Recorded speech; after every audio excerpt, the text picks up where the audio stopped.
नमस्कार दोस्तों। अथातो ब्रह्म जिज्ञासा ये केवल एक वाक्य नहीं बल्कि संपूर्ण मानव चेतना का उद्घोष है। अथ अर्थात अब और अतः अर्थात इसलिए। जब जीवन के समस्त अनुभव सुख दुख सफलता असफलता मन को संतुष्ट नहीं कर पाते, जब बाह्य जगत की समस्त उपलब्धियां भीतर के शून्य को भरने में असमर्थ हो जाती हैं, तब चेतना स्वयं से कहती है अब और इसलिए ब्रह्म की जिज्ञासा करनी चाहिए। ये जिज्ञासा कोई साधारण जिज्ञासा नहीं बल्कि परम तत्व को जानने की तीव्र आकांक्षा है। ये वही क्षण है जब मनुष्य अहंकार से आत्मा की ओर, अविद्या से विद्या की ओर और अनित्य से नित्य की ओर यात्रा प्रारंभ करता है। मनुष्य का जीवन प्रारंभ में अन्नमय कोश और प्राणमय कोश तक सीमित रहता है, जहां केवल भोग, अस्तित्व और सुरक्षा की चिंता होती है। परंतु जैसे जैसे चेतना मनोमय कोश और विज्ञानमय कोश की ओर विकसित होती है, एक गहन प्रश्न भीतर उठता है, कोहम, मैं कौन हूं? ये प्रश्न ही ब्रह्म जिज्ञासा का बीज है। ये वही बिंदु है जहां दर्शन जन्म लेता है, जहां वेदांत का द्वार खुलता है। यहां मनुष्य समझने लगता है कि जो वो अब तक मैं मानता आया था, वो शरीर, मन और बुद्धि का केवल एक प्रतिबिंब है, न कि वास्तविक स्वरूप। ब्रह्म शब्द स्वयं में अनंतता का प्रतीक है, जो नित्य है, शाश्वत है, निराकार है और जो संपूर्ण सृष्टि का आधार है। जिज्ञासा का अर्थ केवल जानना नहीं बल्कि अनुभव करना है, अनुभवातीत अनुभूति। ये ज्ञान पुस्तकों से प्राप्त नहीं होता, ये श्रवण, मनन, निदिध्यासन की त्रयी से प्रकट होता है। जब साधक श्रवण के द्वारा सत्य को सुनता है, मनन के द्वारा उस पर विचार करता है और निदिध्यासन के द्वारा उसमें लीन हो जाता है, तब धीरे धीरे अविद्या का आवरण हटने लगता है। परंतु ये मार्ग सरल नहीं है। माया अपने विविध रूपों में साधक को भ्रमित करती है, कभी सुख के माध्यम से, कभी दुख के माध्यम से। वो उसे बार बार बाह्य जगत की ओर आकर्षित करती है, जिससे ब्रह्म जिज्ञासा का दीपक मंद पड़ने लगता है। परंतु जो साधक दृढ़ रहता है, जो वैराग्य और विवेक को अपने जीवन में स्थापित करता है, वही इस जिज्ञासा को जीवित रख पाता है। धीरे धीरे ये जिज्ञासा एक आंतरिक अग्नि बन जाती है, ज्ञानाग्नि, जो सभी भ्रांतियों को जला देती है। तब साधक समझने लगता है कि ब्रह्म कोई दूर स्थित वस्तु नहीं बल्कि वही साक्षी चैतन्य है, जो प्रत्येक क्षण उसके भीतर विद्यमान है। वो अनुभव करता है, अहम ब्रह्मास्मि, मैं ही वो ब्रह्म हूं। लेकिन ये अनुभव अंतिम नहीं बल्कि एक गहन यात्रा की शुरुआत है, क्योंकि जब ये बोध प्रारंभ होता है, तब साधक के सामने एक और रहस्य प्रकट होता है। यदि मैं ही ब्रह्म हूं, तो ये जगत क्या है? ये विविधता, ये द्वैत, ये अनुभवों का संसार, इनका वास्तविक स्वरूप क्या है? जब साधक के भीतर अहम ब्रह्मास्मि का प्रथम स्पर्श जागृत होता है, तब उसके समक्ष एक अत्यंत सूक्ष्म और गहन प्रश्न प्रकट होता है। यदि सब कुछ ब्रह्म ही है, तो ये जगत किसका प्रतिबिंब है? ये विविधता, ये नाम रूप, ये अनुभवों की अनंत धारा, क्या ये भी उतनी ही सत्य है जितना ब्रह्म, या ये केवल एक आभास है? वेदांत यहाँ एक अत्यंत सूक्ष्म भेद प्रकट करता है, सत्य और मिथ्या का। ब्रह्म सत्यम जगन मिथ्या, ये वाक्य कोई निषेध नहीं बल्कि एक गहन संकेत है। मिथ्या का अर्थ यहाँ शून्यता नहीं बल्कि अधिष्ठान पर आश्रित अस्तित्व है। जैसे स्वप्न में देखे गए दृश्य जागने पर लुप्त हो जाते हैं, परंतु स्वप्न का अनुभव उस क्षण वास्तविक प्रतीत होता है, वैसे ही ये जगत भी ब्रह्म के अधिष्ठान पर प्रकट होता है। साधक जब इस रहस्य को समझने का प्रयास करता है, तब वो माया के स्वरूप को जानने की ओर अग्रसर होता है। माया, जो ना पूर्णतः सत्य है, ना पूर्णतः असत्य, जिसे अनिर्वचनीय कहा गया है। ये वही शक्ति है जो एकत्व को अनेकत्व में प्रकट करती है, जो निर्गुण को सगुण के रूप में अनुभव कराती है। यही माया अविद्या के माध्यम से साधक को ये अनुभव कराती है कि वो सीमित है, बंधन में है और जगत उससे अलग है। परंतु जैसे जैसे साधक विवेक, नित्य अनित्य का भेद और वैराग्य, अनित्य से विरक्ति को अपने भीतर स्थिर करता है, वो इस माया के आवरण को पहचानने लगता है। तब उसके भीतर एक नई दृष्टि का उदय होता है, दृष्टाभाव। वो देखता है कि विचार उठते हैं और विलीन हो जाते हैं, भावनाएं आती हैं और चली जाती हैं, शरीर बदलता है, परिस्थितियां बदलती हैं, परंतु एक तत्व है जो कभी नहीं बदलता, साक्षी चैतन्य। यही साक्षी ब्रह्म का प्रतिबिंब नहीं बल्कि स्वयं ब्रह्म का ही प्रकाश है। यहाँ साधक को ये बोध होने लगता है कि जो कुछ वो देख रहा है वो केवल नाम रूप का खेल है, नामा रूप विकार, जिसका आधार एक ही है। जैसे स्वर्ण से बने अनेक आभूषण अपने रूप में भिन्न प्रतीत होते हैं, परंतु तत्वतः सभी स्वर्ण ही हैं, वैसे ही ये संपूर्ण जगत ब्रह्म का ही विस्तार है। किंतु ये बौद्धिक समझ अभी पूर्ण नहीं है, ये केवल मनन का परिणाम है, न कि अनुभव का। जब तक ये ज्ञान नितिध्यासन के माध्यम से चेतना में गहराई तक नहीं उतरता, तब तक द्वैत का अनुभव बना रहता है। साधक कभी एकत्व का अनुभव करता है तो कभी पुनः भिन्नता में उलझ जाता है। यहीं पर साधना और गहन हो जाती है। अब ये केवल जानने की प्रक्रिया नहीं रहती, बल्कि स्वरूप में स्थित होने की प्रक्रिया बन जाती है। स्वरूपावस्थानम। साधक अब बाह्य जगत को बदलने का प्रयास नहीं करता, बल्कि अपनी दृष्टि को शुद्ध करने का प्रयास करता है। और जैसे जैसे ये दृष्टि निर्मल होती है, एक और रहस्य धीरे धीरे प्रकट होने लगता है। क्या वास्तव में कोई बंधन था ही, या ये सब केवल मन की कल्पना थी? यहीं से ब्रह्म जिज्ञासा और भी सूक्ष्म स्तर पर प्रवेश करती है, जहां प्रश्न भी विलीन होने लगते हैं और केवल मौन शेष रह जाता है। जब साधक इस सूक्ष्म बिंदु पर पहुंचता है, जहां प्रश्न स्वयं क्षीण होने लगते हैं, तब उसकी यात्रा एक नए आयाम में प्रवेश करती है। अब तक वो जानने का प्रयास कर रहा था, परंतु अब एक गहन बोध उदित होता है।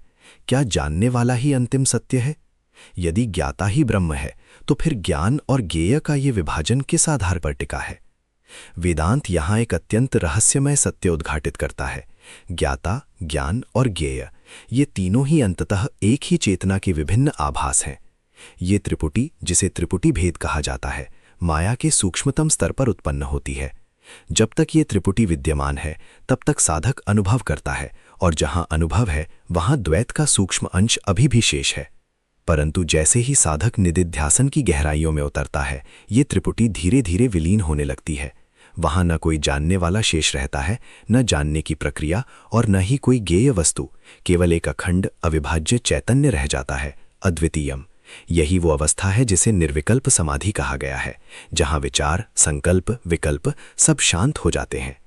इस अवस्था में न कोई प्रयास होता है, न कोई साधना, क्योंकि साधना भी तभी तक है जब तक साधक स्वयं को अपूर्ण मानता है। जैसे ही ये भ्रांति टूटती है, ये बोध प्रकट होता है, न कर्ता न भोक्ता, केवल साक्षी चैतन्य। यहाँ अहम का अंतिम संस्कार होता है, अहंकारस्य लयः। किंतु वेदांत यहीं समाप्त नहीं होता।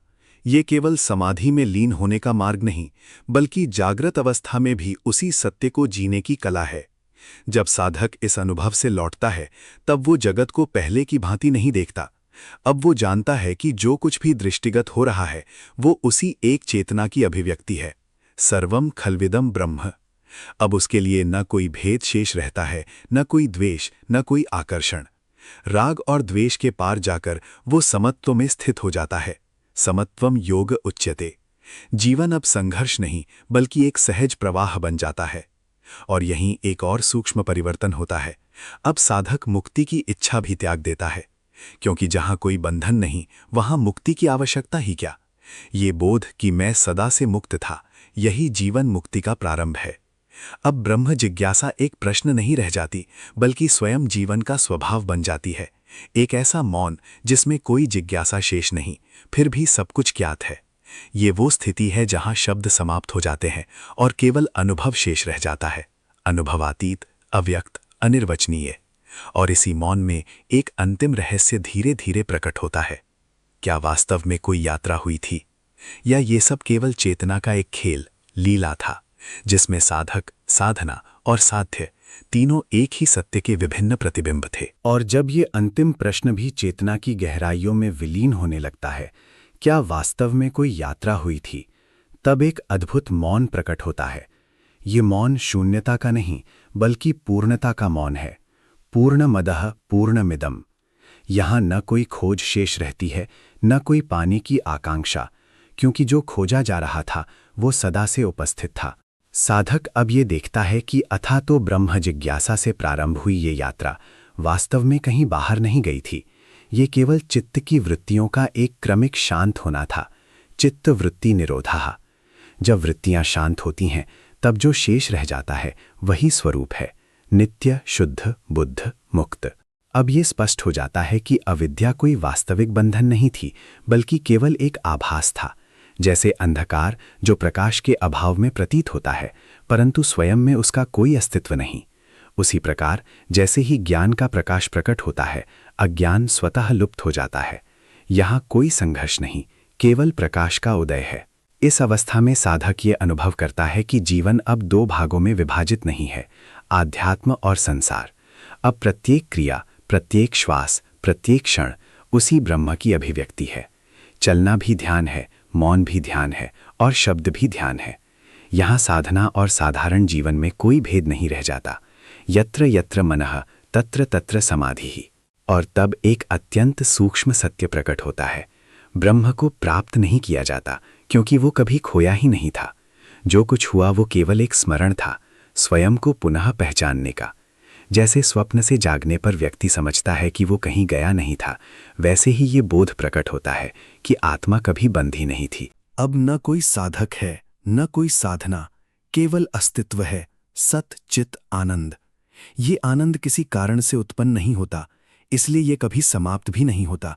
ये नित्य है, स्वाभाविक है और स्वयं में पूर्ण है।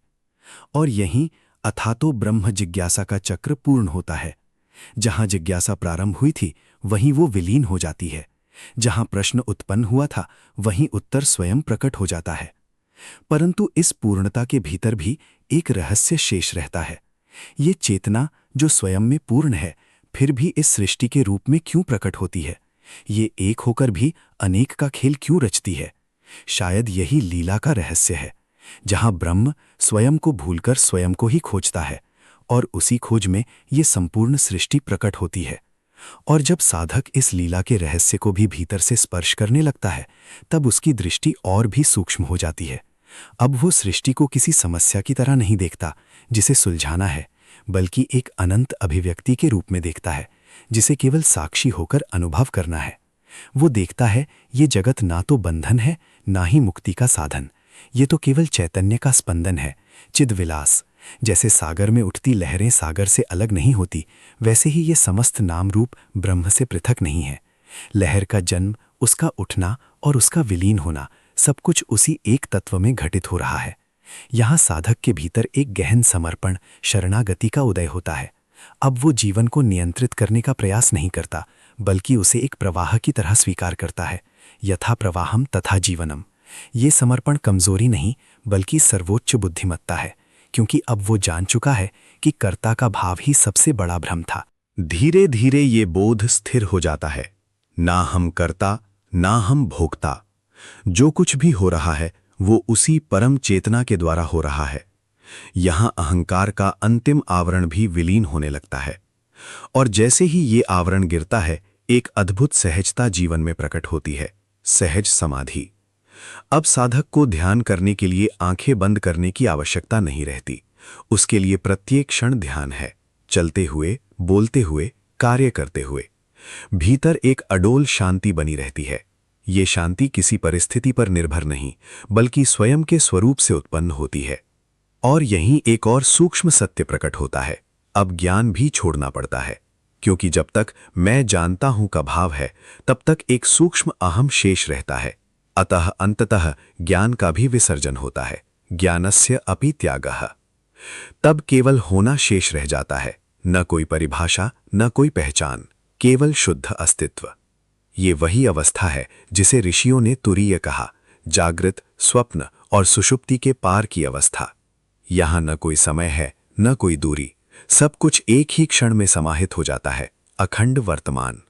और इस वर्तमान में न कोई अतीत का बोझ है, न भविष्य की चिंता, केवल एक निर्मल, निष्कलुष उपस्थिति। और तब एक अंतिम अनुभूति प्रकट होती है कि अथा तो ब्रह्म जिज्ञासा कोई प्रारंभ नहीं था, और ब्रह्म ज्ञान कोई अंत नहीं है। ये तो एक अनादि अनंत प्रवाह है, जिसमें ब्रह्म स्वयं को अनंत रूपों में प्रकट करता है और फिर स्वयं में ही विलीन हो जाता है। यही सत्य है, यही मौन है, और यही तुम्हारा वास्तविक स्वरूप है। धन्यवाद।